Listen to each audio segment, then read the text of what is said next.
Ouais, leur présence, parce que bien sur ces listes-là. Ouais, merci aussi. En fait, je vais essayer de faire un. Je vais essayer de faire justement, on va avoir plus de recul. On va reprendre, si vous voulez bien vous rasseoir, s'il vous plaît. Juste dire que les listes d'émargement sont sur le bureau si certaines personnes ne se sont pas encore inscrites. Et les listes d'émargement sont sur le bureau ici, si certaines personnes ne se sont pas inscrites. Merci. Aujourd'hui, parce que je suis de l'autre côté, j'ai conscience que le public est assez éloigné. Vraiment. Oui. Et je partage exactement ce que vous dites. Merci. Et vous avez pris mon. J'attends votre. Merci.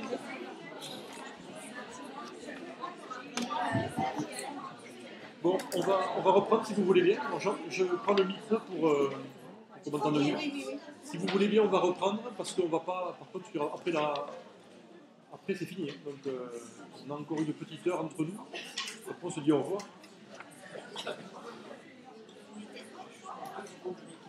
Oui, bien sûr. Au niveau de l'organisation, il y a les listes de présence. Si vous voulez valider votre présence aujourd'hui, elle reste ici. Et je vous demande si on reste dans la salle de bien les rapporter. Et à la fin, à quelle heure on arrête tout pour qu'on puisse valider votre présence pour ceux 16 qui ont heures. besoin. Merci. Merci à vous. Bon, donc on reprend. L'idée étant qu'à 16h, c'est-à-dire très vite, dans demi-heure, on va s'arrêter. Alors je souhaiterais juste en fait encore peut-être faire pendant un quart d'heure une présentation et après je souhaiterais qu'on ait un quart d'heure d'échange ou de questions. Bon. Alors j'appuie sur la page 6 pour tâcher d'y accéder. Je pense qu'on devrait y arriver parce que la première partie du travail, je me suis approché du micro, fonctionne sur un apprentissage de contenu disciplinaire. Il ne s'agit pas de faire des langues comme des objets. Mais ce sont des sujets nous permettant de rentrer dans des disciplines. Bien souvent, il y a une sorte d'écran, parfois d'écran invisible, hein, entre l'apprenant, l'élève, et la langue d'apprentissage.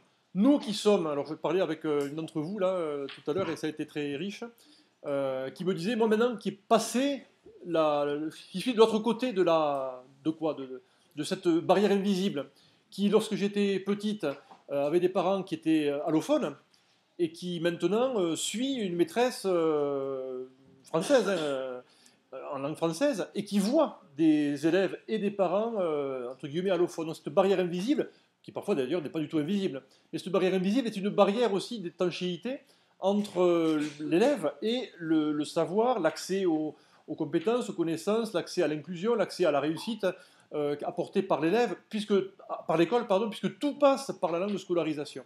Alors l'idée ici est de traiter une diversité de langues. Alors bien sûr, on aurait pu mettre du berbère, de l'arabe, du chinois, bon. Ici, alors, j'ai pas le temps d'entrer dans la complexité du document, mais il y a, dans ce qu'on appelle le portfolio, un premier exercice qui donne le même texte en 16 langues différentes, où on trouvera le latin, le suédois, le portugais, l'arabe, le roumain, le français, l'anglais, l'espagnol, le bulgare, l'allemand, le polonais, l'occitan, le catalan, l'italien, le portugais, l'espagnol, le roumain, il en manque un, et c'est bon. Ce qui signifie, alors vous direz, il n'y a pas le chinois, bon. L'idée c'est quand même de travailler sur les langues romanes. Donc on a ouvert ce panel de langues à d'autres langues européennes, à l'arabe. On n'a pas pu l'ouvrir à toutes les langues du monde, mais on a 3 alphabets. L'alphabet romain, l'alphabet arabe, l'alphabet cyrillique. Et le simple travail sur des alphabets fait qu'il y a des langues qui, a priori, ne sont pas faciles, parce que l'alphabet, en fait, est un premier obstacle. Pour d'autres, au contraire, j'ai une sorte de facilité à rentrer dans l'alphabet, donc je suis en sécurité. Et le simple fait de travailler déjà sur ce premier filtre de l'alphabet, puis à l'intérieur des alphabets, sur des langues qui alors, a priori, devraient être communes, mais ne le sont pas, langue slave, langue germanique, langue romane, me permet, a priori, de voir qu'au-delà que l'alphabet, la lecture par l'alphabet, me permet d'avoir une prise sur des éléments communs de l'ensemble de ces langues. Même si, a priori, entre le suédois et le français, il n'y a rien à voir. Mais le fait de partager un alphabet similaire, puisque maintenant la focale est encore plus reculée et je vois qu'il y a pour le même texte 3 alphabets différents, je rentre de fait dans tous les textes du même alphabet en me disant ces textes-là sont a priori de même famille, sont a priori cohérents.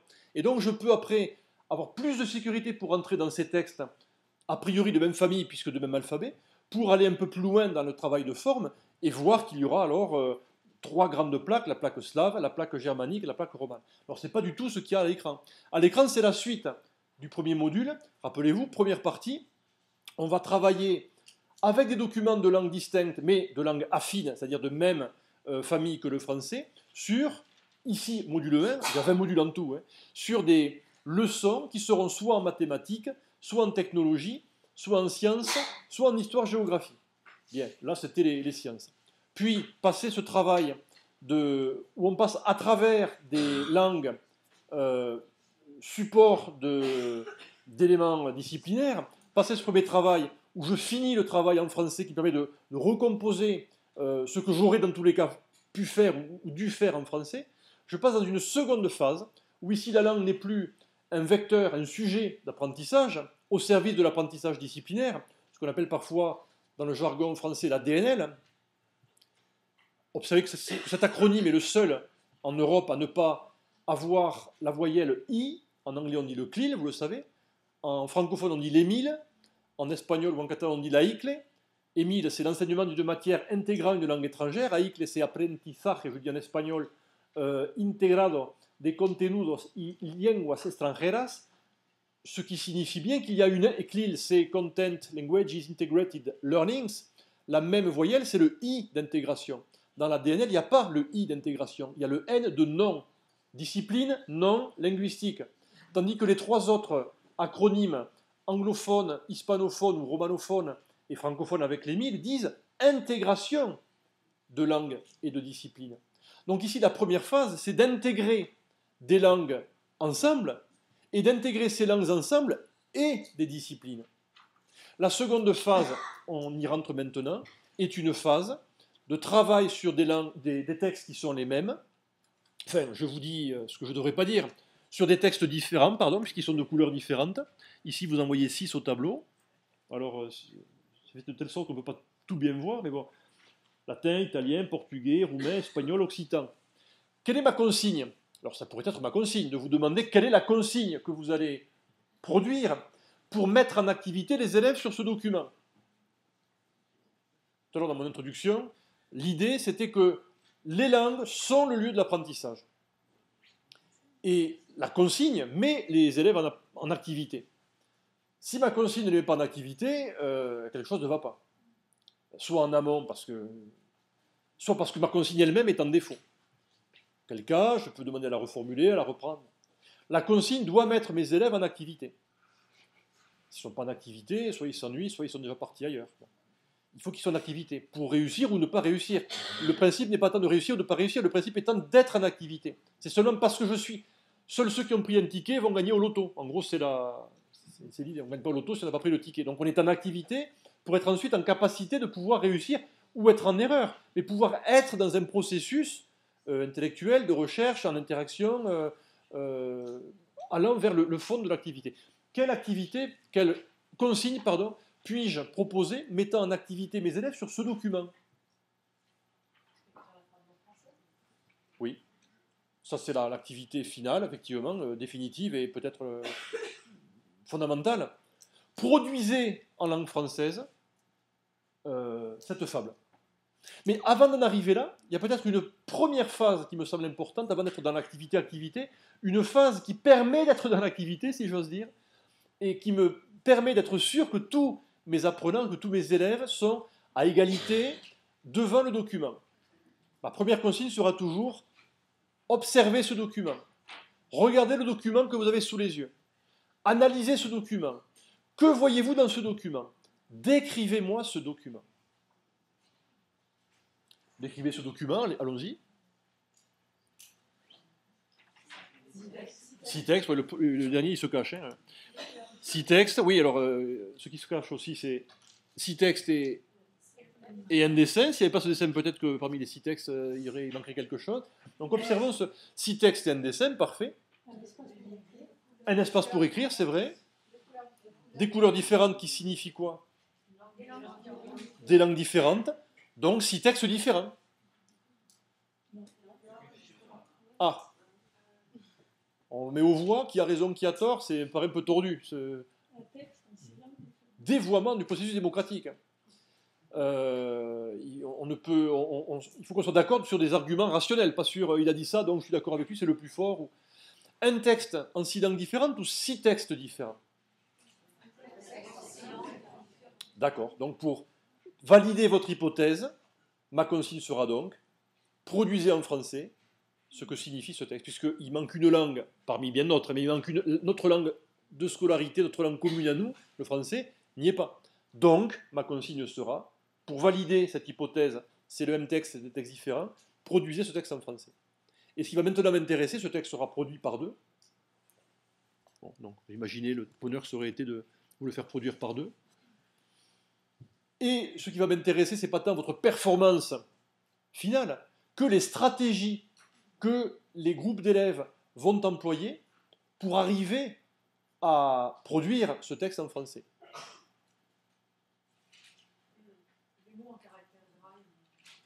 Alors, ces mots en caractère gras sont mis en caractère gras dans tous les modules pour signifier que c'est sur ces éléments de forme qu'on va s'appuyer sur ce module en particulier. Et ce module 1 est un module un peu préliminaire, module prolégomène. Ce module 1, en fait, il signifie qu'on va mettre le doigt, mettre en relief le phénomène d'intercompréhension. Nos langues romanes ne sont pas étrangères. Nos langues se ressemblent beaucoup. Et donc tout ce qui sera en caractère gras est là pour mettre la focale sur ces éléments de ressemblance. Sur d'autres modules, on va travailler sur le genre, sur le nombre, sur la proximité et sur la distance, sur le passé, sur le futur. Donc on va travailler sur 20 points d'ordre langagier qui n'ont pas d'ordre, parce que quand on rentre dans la langue, on ne va pas commencer par le présent, puis le futur, puis le passé, ce qu'on fait en général quand on rentre dans une langue étrangère. Quand on rentre par exemple en espagnol, on fait le subjonctif très très tard. Mais c'est stupide. On fait le subjonctif très très tard quand on rentre en espagnol, parce que pour les Français, le subjonctif devient une sorte de bras mort. Mais pour toutes les langues romanes, le subjonctif n'est pas un bras mort. C'est un élément mécanique de concordance des temps qui signifie un aspect évident.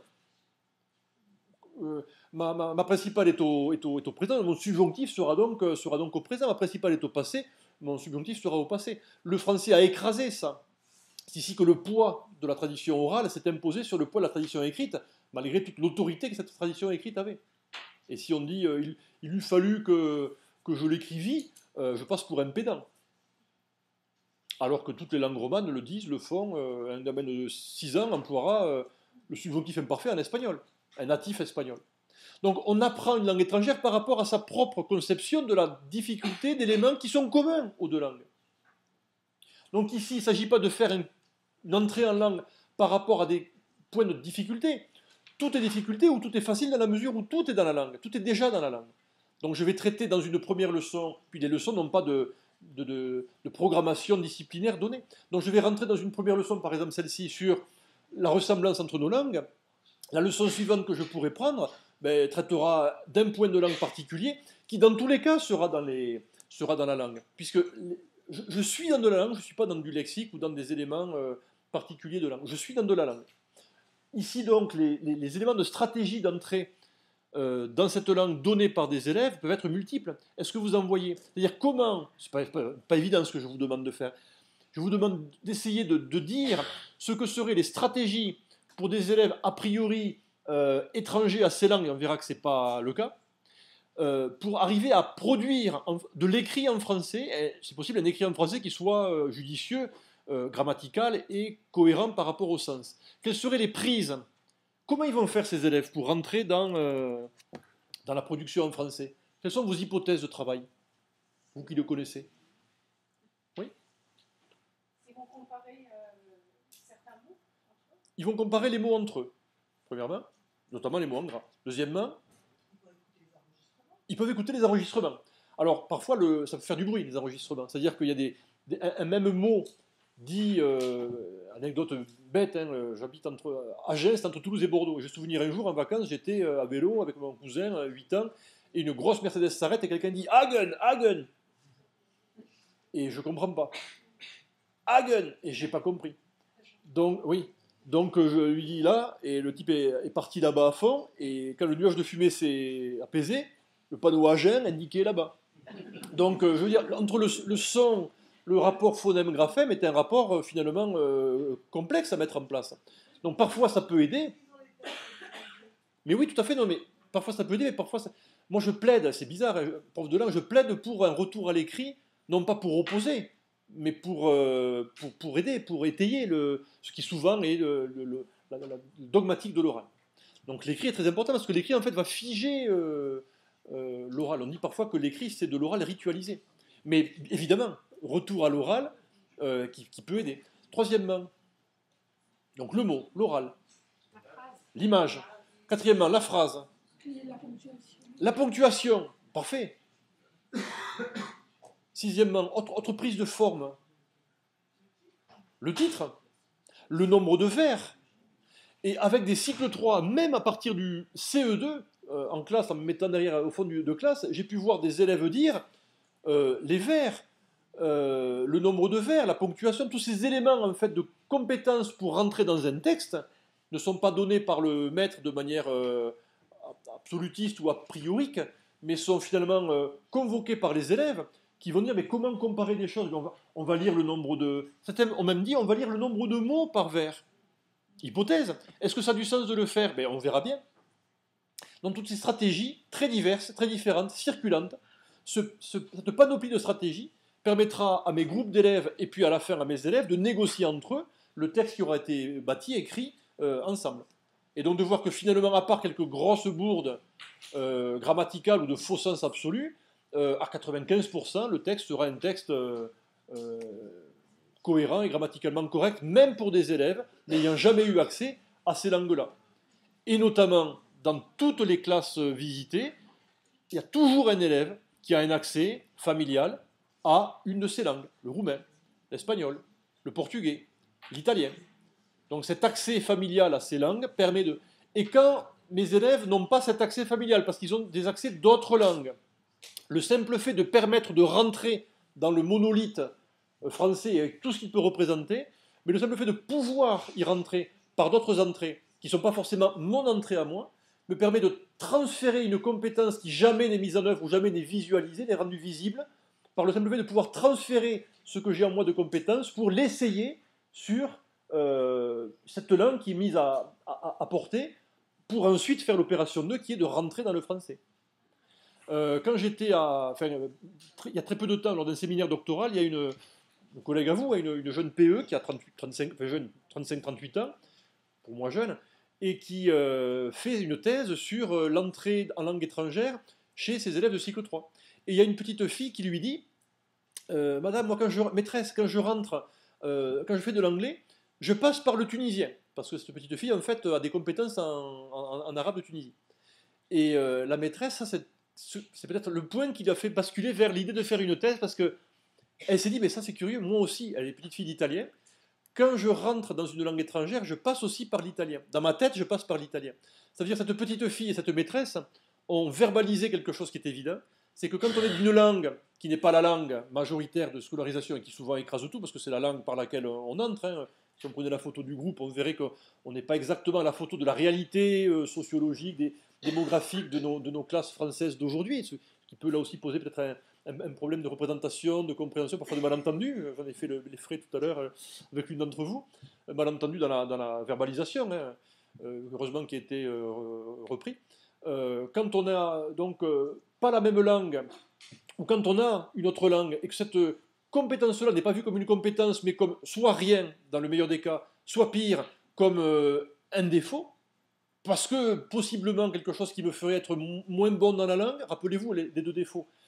Si j'ai deux langues, je parle mal les deux. Ça s'appelle un bilinguisme soustractif ou un bilinguisme déséquilibré, que j'obtiens de trois manières, hein, soit par handicap. Bilinguisme déséquilibré, c'est-à-dire j'ai deux langues, mais aucune ou plusieurs, mais aucune n'est vraiment aboutie. Pour trois raisons. J'ai un handicap, ce qui fait qu'aucune de ces deux ou trois langues ne sera aboutie, handicap. Deuxièmement, de manière sociale ou sociologique, une langue est tellement stigmatisée, méprisée. Bon, mes grands-parents parlaient gascon. Bon, ils ne parlaient pas gascon, ils m'ont toujours dit qu'ils ne parlaient pas toi. Donc une sorte d'autostigmatisation qui fait qu'ils n'ont pas pu transmettre leur capacité à parler cette langue. qui a été bien sûr construite par cette école dont on a parlé tout à l'heure en introduction. Donc moi j'imagine parfaitement ce qui se passe auprès d'élèves qui ont une langue familiale ou historique ou culturelle, et cette langue est non vue dans le meilleur des cas ou stigmatisée dans le pire des cas. Stigmatisation sociale ou sociolinguistique, et là on revient sur des représentations globales dont il faut parler très finement, peut-être que tout à l'heure j'étais un peu abusif dans ma façon de les aborder. Et troisièmement aussi, un point qui est le nôtre, le point didactique. Comment peut-on didactiser ces compétences que moi, le maître, je suis bien en peine de savoir maîtriser parce que je ne maîtrise pas telle ou telle langue, l'occitan, l'arabe, le chinois, les langues le gitan, les langues de mes enfants. Comment fais-je pour pouvoir en faire quelque chose, moi qui ne les maîtrise pas? Mais ce que je maîtrise, c'est la capacité en fait à rentrer dans des apprentissages et non pas à faire des projets qui seraient des projets, vous voyez, angéliquement, comment dire, des projets angéliques. Je vais pas... Mais mon but c'est de rentrer dans des apprentissages en prenant en compte les compétences ou les bribes de compétences de ces élèves, en les travaillant sur le fait de la langue, sur la matrice de la langue ou du langage, partant du principe que ce langage qui construit ces apprentissages, c'est la langue de scolarisation qu'il faut que mes élèves aussi acquièrent. Et bien souvent, parfois des parents disent je ne veux pas parler ma langue parce que je veux que mes enfants acquièrent la langue française. Le problème c'est que ne pas la parler peut être aussi un élément de dévalorisation de compétences de base par lesquelles l'enfant rentre dans le langage. Le fait de dire que je ne parle pas ma langue parce que ma langue ne permet pas de rentrer dans la langue fait que je pose en équation que ma langue, ce n'est pas du langage. Or, on l'a vu avec la première diapo, celle de Victor, la langue n'existe, les langues n'existent que parce qu'il y a du langage. Et ce langage est mis en place par les langues des familles, les langues parlées au sein de la famille. Voilà, donc ici, ce petit exercice qui apparaît dans tous les modules se relie à la thématique travaillée dans le module disciplinaire. Donc on parle de grenouille, on prend un texte un petit peu de patrimoine historique important, c'est la fable de Phèdre, ça ne vous a pas échappé, la fable qui a donné après naissance à la fable de La Fontaine que personne ne connaît dans les écoles, enfin je parle des élèves, et demande donc à des élèves de produire en langue française en ayant comme prise des éléments, alors en interaction 2 par 2, en ayant comme prise des éléments formels autour des 6 textes, plus du dessin. Et donc cet ensemble-là permettra ensuite de consolider, de valider ou d'invalider des hypothèses de production. Alors allons plus loin, parce que là, on a fait juste l'activité 1. Mais une fois donnée cette activité de production, viendra une activité de réflexion sur ce qui a été donné. Et là, on va rentrer dans ce que certains appellent les activités d'ordre épilinguistique, c'est-à-dire que je remarque des éléments distincts sur des phénomènes de langue communs, et que dans le jargon nous appelons souvent de manière un peu abusive, des éléments d'ordre, de compétences d'ordre métalinguistique, mais on atteint le métalinguistique seulement s'il y a cette distance, ce décollement entre la langue de départ et la langue d'arrivée. Alors ici, je donne, tout bêtement, c'est tout crétin ça, je donne en fait 2 collections. À gauche, la grenouille qui dit je suis unique, il y a une grenouille, et à droite, 2 grenouilles qui disent on est 2. Bon, elles ne font pas les oreilles, elles disent on est 2. Et donc vous avez à gauche des collections la forme au singulier et à droite la forme au pluriel. Rien que ça, première consigne, que voyez-vous dans ce carré? Que décrivez-vous? Ben, les élèves vont me dire ce que je viens de dire.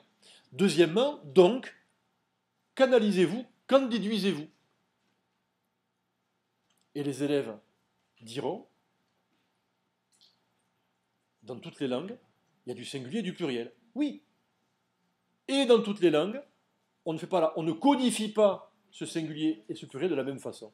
Et on retrouve le principe de Saussure, 2 forces simultanées en contradiction, force d'intercourse, dans toutes les langues, il y a du pluriel, universaux du langage. Et esprit de clocher, particularisme, campanilisme, qui est chaque groupe humain, chaque langue, et parfois dans chaque langue, chaque groupe social utilisant la langue, le codifie de sa manière à lui. Et le travail est donc de didactiser ce qu'il y a de commun entre toutes les langues et les éléments de distinction langagière qui sont donnés par des codifications, ce que Saussure appelait des processus aléatoires, des codes qui sont toujours aléatoires, le code est toujours aléatoire. Et c'est parce qu'il est aléatoire que je dois bien le maîtriser, parce que si je ne le maîtrise pas, je suis alors, pour de bon, en dehors de tout code. Bon. Et donc à partir de là, j'observe, je regarde. Donc je dis, ben alors, je peux commencer, les élèves commencent eux-mêmes à dire, ça c'est du français, ça c'est de l'espagnol. Ils seront embêtés parce que regardez, entre le mauve et l'orange, qu'est-ce qui est espagnol, qu'est-ce qui est occitan, voire qu'est-ce qui est catalan. Je ne suis pas catalan parce que ce serait ranes. Et ici, les deux langues ont la même graphie, et pourtant c'est deux langues différentes, ça alors. Et donc à partir de là, ben, des exercices tout bêtes de compilation, en fait, de réemploi. Alors, on va s'arrêter là sur cette méthode. Je donne la dernière fin, la page 8, qui est la page finale du petit feuillet, pour voir que la page 8, c'est un petit peu comme la page 4. Vous vous rappelez, la page 4, c'était celle-ci. La page qui donnait, par le maître, à l'angle de scolarisation, les éléments de... Ouais, c'est pas mieux. Les éléments... Raisonne et explique, la leçon. On construit la leçon. Ici, page 8, on construit la leçon que l'on a bâtie en traversant ces langues, support d'activité, et en traversant ces langues comme objet, à leur tour, de connaissances sur les langues. Et donc, je vais pouvoir faire 3 opérations. La première, c'est observer que la forme des mots donne des indications. Alors, c'est la fameuse phrase, la forme informe. Informe, ce n'est pas l'adjectif, hein, c'est le verbe. La forme donne de l'information. Si je suis attentif à la forme, je donne de l'information. Toutes les thèses faites sur les élèves bilingues ou plurilingues, notamment je cite une thèse de Christiane Perregaux qui s'appelle Les enfants à 2 voix, éditée chez Peter Lang en 1994, une thèse vieille, hein, ancienne, qui a travaillé sur les enfants immigrés en Suisse française et qui viennent en général d'immigration du Maroc, d'Italie, du Portugal, dans ces années 80-90. C'était des vagues d'immigration venant plutôt de ces 3 pays-là, et rentrant dans le français. Bon. A priori, d'ailleurs, les Marocains sont favorisés parce qu'eux-mêmes parlant le français. Portugais, italiens le sont un peu moins. Elle a observé, donc sur sa thèse, elle a observé ces enfants bilingues, ou ces enfants à 2 voix, comme elle les appelle, et ces enfants monolingues, les Suisses de Lausanne, de Genève, de Neuchâtel, sur des compétences scolaires. Elle s'est aperçue que les élèves francophones ont des compétences scolaires beaucoup plus fortes en termes de compétences culturelles, connaissance d'un lexique élaboré, connaissance de l'implicite, rentrée par le sens, rentrée par la culture partagée. Comment font les autres? Ils n'ont pas ça. Si vous partez 5 ans à l'étranger, que vous revenez, il y a 5 ans de cinéma, d'actualité, d'éléments culturels qui vont vous échapper. Vous êtes perdu par rapport à vos copains. Vous n'avez plus les mêmes complicités. Il y a des blagues que vous n'allez pas comprendre. Plein d'éléments, vous voyez, de petits éléments.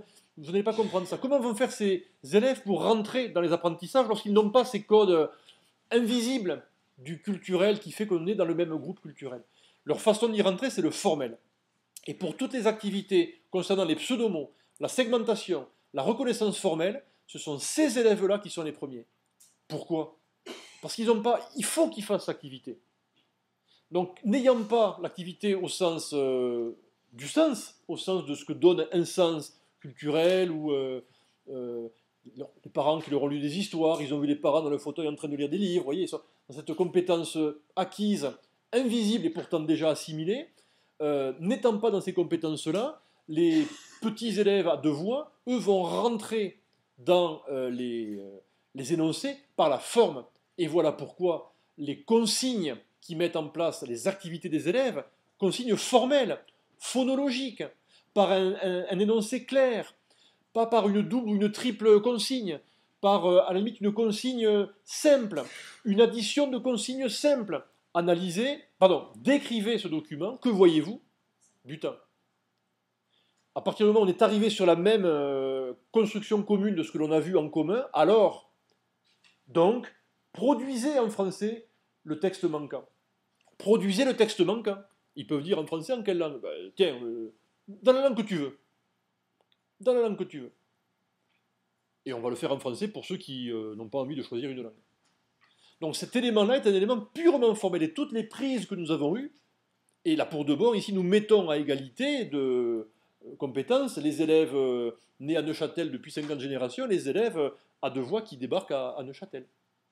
Et cette méthodologie-là ne plaît pas aux très bons élèves, qui sont perdus, parce qu'on leur demande de faire des choses qu'ils ne peuvent pas faire, et qui les déstabilisent. C'est pas ça l'école. L'école, encore une fois, c'est la transmission à 3% de la population de quelque chose qui était transmis une génération précédente à 3% de la population. Ce qui peut expliquer le photomaton de moi-même et de notre classe. Bon, voilà. Alors, second point, c'est ce qu'on appelle les ponts.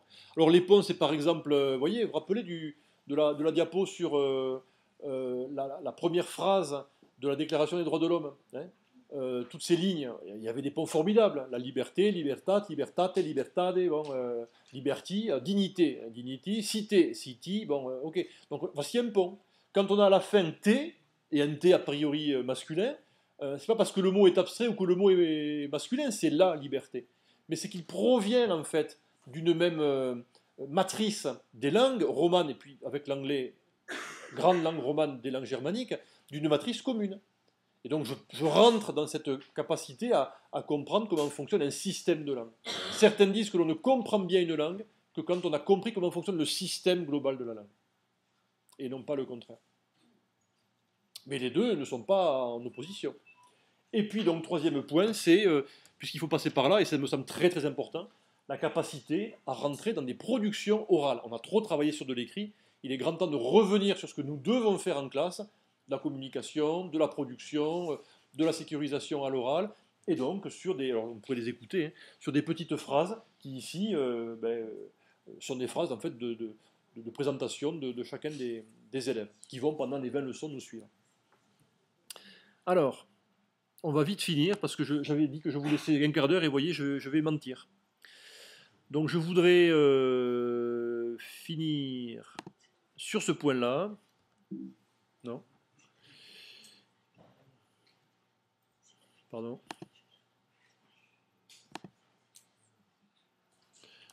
Tralala.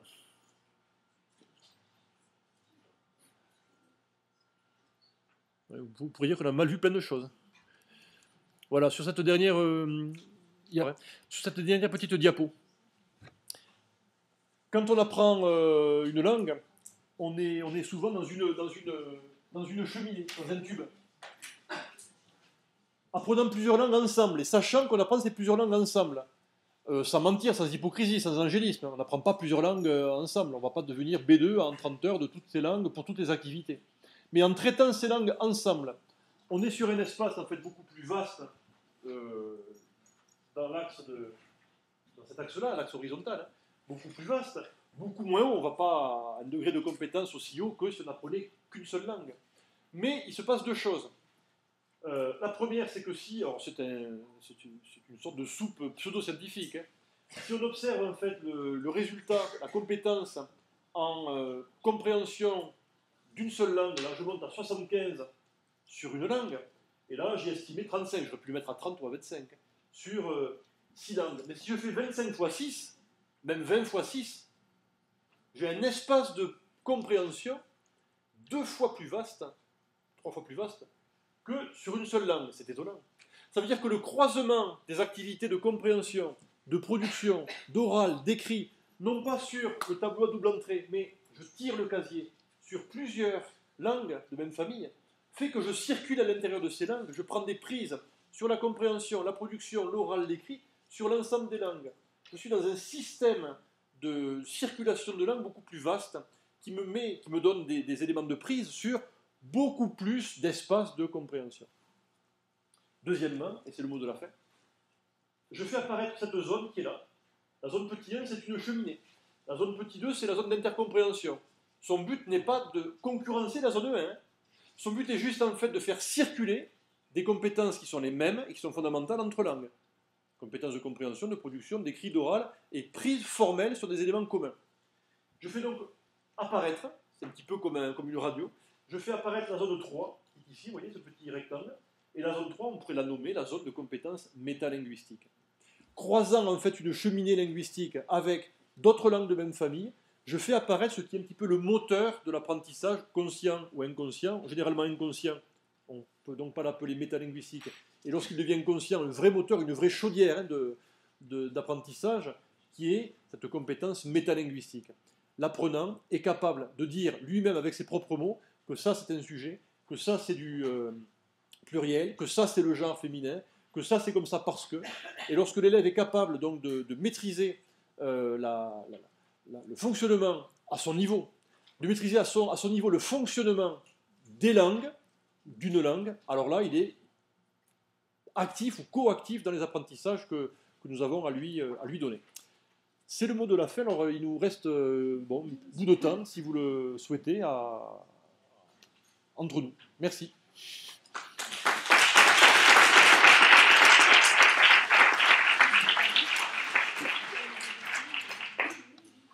Excusez-moi pour avoir... si vous voulez, je suis à votre disposition pour une question ou deux. Si vous avez des questions, si vous en avez, n'hésitez pas. Je voudrais savoir si vous avez expérimenté au moment où vous avez fabriqué le matériel, ou si vous avez expérimenté après. Et en termes de stratégie, est-ce que tu as évoqué le fait que dans les différents, en Italie, au Portugal, on avait des manières différentes de nommer ce qui était le statut, d'autres stratégies qui sont apparues en fonction des cultures éducatives différentes. Alors, ce que vous voyez là, c'est le premier manuel scolaire européen. Ça fait 60 et quelques années qu'on est en Europe, il n'y a pas de manuel scolaire européen. À la fac, au lycée, en collège, en primaire. Ça n'existe pas, il n'y a pas de manuel scolaire européen. Pour une raison bien simple, c'est un petit peu l'introduction.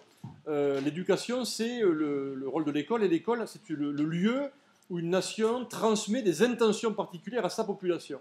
Donc vous comprenez que c'est donner la clé de la nation à quelque chose qui n'est pas la nation. Donc voilà pourquoi, concernant ce qu'est l'histoire, ce qu'est la langue, enfin la langue se fait tout seul, hein, c'est l'anglais, et ce qu'est l'éducation, il y a encore des étanchéités nationales. Après, oui, tu l'as dit, il y a des didactiques nationales. Bon, on peut parler tout à l'heure. Bon. Le fait est que là, on a travaillé sous l'impulsion plutôt de la France et du Portugal, parce qu'on était les seuls pays à avoir ce qu'on appelle maintenant des SP, donc des écoles supérieures de professorat et de l'éducation. Les autres pays, sous Berlusconi, n'en avaient plus. Sous, je ne sais plus qui était en Espagne, n'en avait pas. Nous, on a failli ne pas en avoir pendant un moment. C'est pas dit qu'on n'en ait pas un jour ou l'autre. Donc on a travaillé avec des personnes ayant un petit peu la même... bon. Et c'est donc des équipes françaises et portugaises qui ont plutôt piloté les éléments de didactique. Bon. Autrement dit, on a un petit peu imposé notre façon de faire. Et notamment, certains ont découvert la méthode expérimentale. Certains ont découvert que enseigner, c'est bien beau. Faire des croix, vous savez, quand les IEN viennent, ils disent, regardez, monsieur l'IEN, ça y est, j'ai fait mon travail. J'ai fait des croix sur la programmation, tout ça, c'est fait. Alors là, l'IEN est très content. Et le bon IEN, il voit ça, il dit merci, bravo, la médaille, ça va chez lui. Mais l'IEN qui veut faire un peu plus, et c'est souvent le cas, va dire ok, vous avez enseigné, ça me va très bien, c'est très bien, si on n'a pas ça, il n'y a pas. Mais qu'ont appris les élèves? Autrement dit, l'enseignement ne peut pas fonctionner si je ne suis pas capable de me décentrer au moment même où j'enseigne pour demander ce qu'ont appris les élèves. Et voilà pourquoi j'insiste sur la consigne. Au moment où je fais la consigne, je n'enseigne pas. Je mets en activité des élèves pour qu'ils soient en activité d'apprentissage pour rentrer dans ce que je dois enseigner auprès d'eux. C'est logique, non? C'est-à-dire que je pourrais enseigner, ce que j'ai fait d'ailleurs. Hein, j'ai fait du... Vous voyez, je suis sur l'estrade, je suis debout, vous êtes là, vous écoutez, et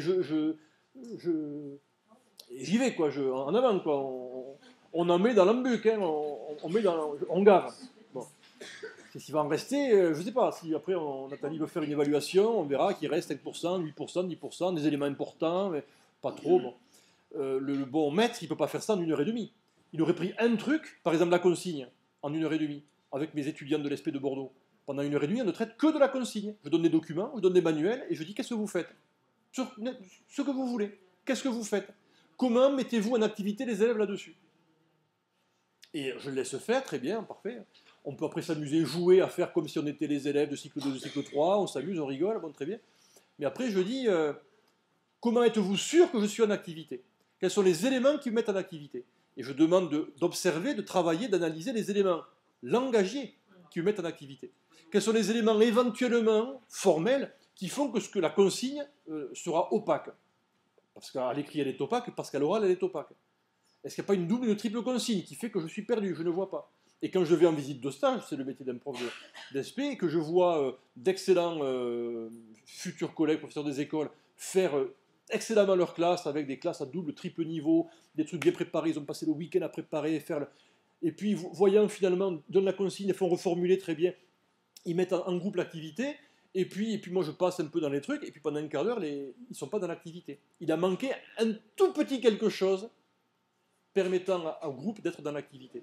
Ne serait-ce même parfois que le retour sur un tout petit temps du maître sur ce groupe en stabulation libre, comme on dit, pour que ce groupe en autonomie puisse se remettre en activité. Donc c'est sur ce point très précis, à la limite, que je voulais, finalement, c'est un seul point à travailler, ce sera ça. Or, tout ça, ça fonctionne en langue. Et encore une fois, cette langue, notamment nous qui avons des élèves allophones ou des élèves, s'ils ne sont pas allophones, des élèves français à des degrés divers, en sécurité dans la langue, de manière formelle, ou par rapport à la représentation qu'ils se font de la langue d'État, la langue qui nous écrase, la langue qui nous nie, la langue qui nous humilie. Il peut y avoir des équations très très simples, très rudimentaires qui peuvent se mettre en place. Et moi, le maître, je suis celui qui représente la langue. Donc comment je fais pour essayer d'enlever ces mauvaises représentations et pour revenir à des degrés d'apprentissage, peut-être très simples, peut-être trop simples, et petit à petit refaire du lien, on parlait d'éthique en début d'heure, refaire du lien pour dire que la langue, c'est le lieu de l'apprentissage. La négociation autour de la langue, c'est le lieu de l'apprentissage. Je n'ai pas répondu à la question d'ailleurs. Mais oui, on a fait les modules, évidemment, non pas on crée les modules, hop, ça marche tout seul, on a fait les modules en les passant à la lime de la réalité de la classe. On a donné des documents trop longs, trop compliqués, trop ceci, trop cela. Oui, moi je vous remercie beaucoup pour votre intervention, je trouve que c'est très très intéressant, mais je vois plutôt une révolution dans l'enseignement du français. C'est-à-dire que je trouve que c'est vraiment, peut-être espérer qu'on changera de paradigme sur la manière d'enseigner le français, comme le français faisant partie d'une famille, etc. L'approche de l'orthographe, de la grammaire, vraiment pourrait complètement changer. En ce qui concerne les élèves allophones, je trouve que vous avez quand même glissé plusieurs fois sur le fait que les élèves allophones qu'on a dans nos classes ne sont pas majoritairement des langues romanes. Et donc, moi, je reste sur ma faim sur les clés d'intercompréhension avec des élèves qui ont des langues radicalement différentes, dans lesquelles, en comparant les textes, on n'aurait pas les points de compte élémentaires. Donc, il nous faudrait 3 auteurs, mais c'est vrai que je trouve qu'on verse dans les activités angéliques. C'est-à-dire qu'effectivement, on sait un peu comment, regarder comment on dit bonjour dans toutes les langues, valoriser, voilà, essayer de sortir du côté de la langue impérialiste. Et pour aller vraiment vers des apprentissages dans l'intercompréhension avec des langues radicalement différentes, moi je ne sais pas. Moi non plus, je pense qu'a priori c'est très compliqué. Donc là, comme on dit, la plus belle fille du monde, etc., ne peut donner que ce qu'elle a. Voilà. Donc vous voyez, la plus belle fille du monde ne peut donner que ce qu'elle a. Alors, a priori, l'intercompréhension est prévue pour un public, on va dire, normatif, le gros du paquet, les 95% des gamins, vous voyez, qui n'ont pas ce... Bon. Alors là, si je réponds gentiment à l'invitation qui m'est faite, c'est que d'abord, pour moi, ça me plaisait d'y répondre. Voilà. Ensuite, j'avais le soupçon que je ne répondrai pas à des attentes qui sont les vôtres. Mais ce que j'ai aussi glissé, c'est la chose suivante. Vous êtes professeur dans une classe où il y a majoritairement des allophones. Bon. Est-ce que vous savez dans 2 ans les langues sources des allophones qui vont vous arriver? Non, même le préfet ne le sait pas. Bien. À partir de là, est-ce que vous pouvez anticiper les besoins qui seront les vôtres en formation pour être sûr que dans 2 ans, ou dans 6 mois, ou dans 3 jours, vous aurez les moyens de répondre à telle compétence linguistique tchétchène, arménienne, soudanaise, swahili, berbère, tamazir, parce que dans le berbère, etc. Non. Autrement dit, vous ne pouvez pas, vous non plus, quoique plus belle fille du monde, vous ne pouvez pas non plus donner plus que ce que vous avez. Qu'est-ce que vous avez? Non pas des compétences plurilinguistiques, mais des compétences de didactique. Quand on demandait à Roman Jakobson, c'est le grand disciple de Saussure, maître de l'école de Prague, vous savez, Jakobson, maître, combien de langues parlez-vous? Et tout le monde était là avec son petit calepin, 50, 60, 80. Jakobson répond, mais moi j'en parle qu'une, l'indo-européen. Ça veut dire que ce qu'a compris Jakobson, c'est que quand on... Alors, vous me direz, l'indo-européen, c'est cool, mais... Alors, oui, l'afghan, le persan, ça rentre là-dedans. Mais les langues sémitiques, les langues idéogrammatiques sont en dehors du truc. Hein. Bien, donc, il y aura toujours quelque chose qui ne marchera pas. Mais, bon, donc là, vient un moment où on est obligé de se cogner un apprentissage de la langue de scolarisation. Sinon, on est toujours en dehors. Donc ça, c'est la première base. Ce qu'on a fait là n'est pas... concurrentiel à l'apprentissage, on va dire, normatif, mais, si j'ose dire, exponentiel. C'est le but de ma diapo précédente. Hein. Exponentiel, c'est-à-dire que je démultiplie, par ce travail formel sur des comparaisons, je démultiplie les compétences de langue de ma langue cible, le français, mais aussi de ma langue source, et même, si ma langue, j'en viens à la réponse, et même si ma langue source n'est pas une langue de même famille. C'est ce que j'ai tâché d'esquisser. Ça reste des hypothèses, peut-être vaseuses ou angéliques. Mais ce que j'ai voulu esquisser, c'est pour l'avoir vu. Il n'y a pas de matériel là-dessus, à part des matériaux style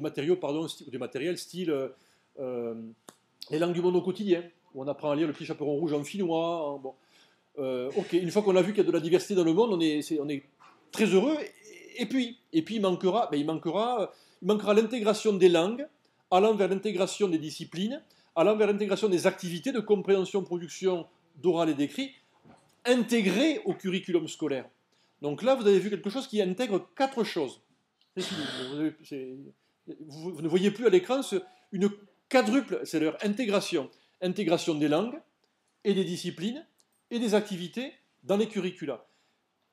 Alors, ce que je vais vous dire n'est pas formalisé par des travaux longs, scientifiques, avec une population très importante me permettant d'avoir beaucoup d'aplomb dans la sapience que je vais vous verser. Mais ce que j'observe, c'est que des élèves, même des élèves de langue non romane, voire non indo-européenne, du simple fait de passer d'un processus frontal, langue que personne ne connaît, et que peut-être moi, élève, je ne maîtrise pas, à une langue qui est la langue du maître, du groupe, de l'État, de la scolarisation, à un processus c'était une diapo à laquelle vous n'aurez pas eu droit, processus 2 qui est passé vers cette langue-là, via une autre possibilité qui est, outre le frontal ou outre la langue que personne ne connaît, d'autres canaux possibles. Et c'est dans ces canaux possibles, c'est des enfants à 2 voix, hein.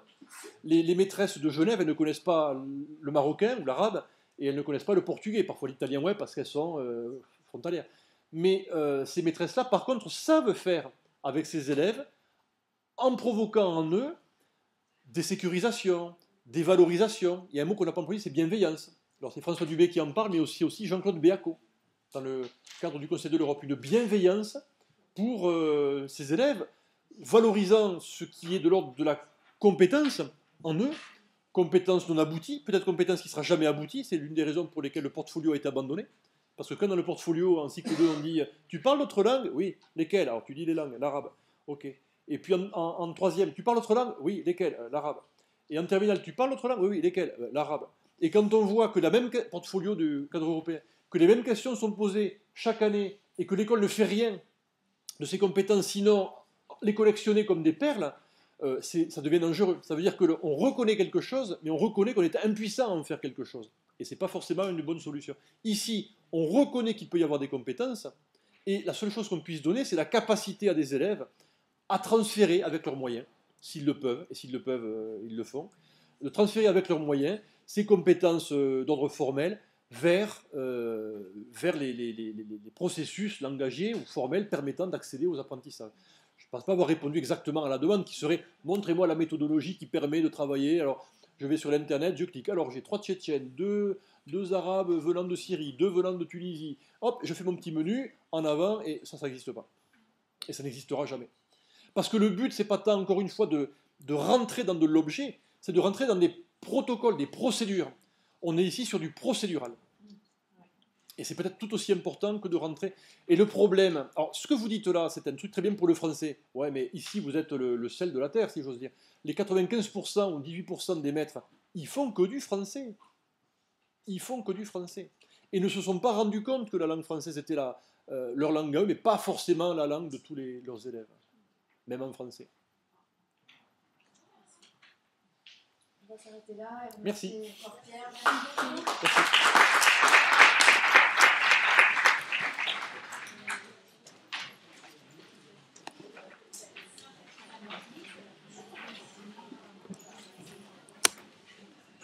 Je vais récupérer le document pour les enseignants UP2A du Rhône.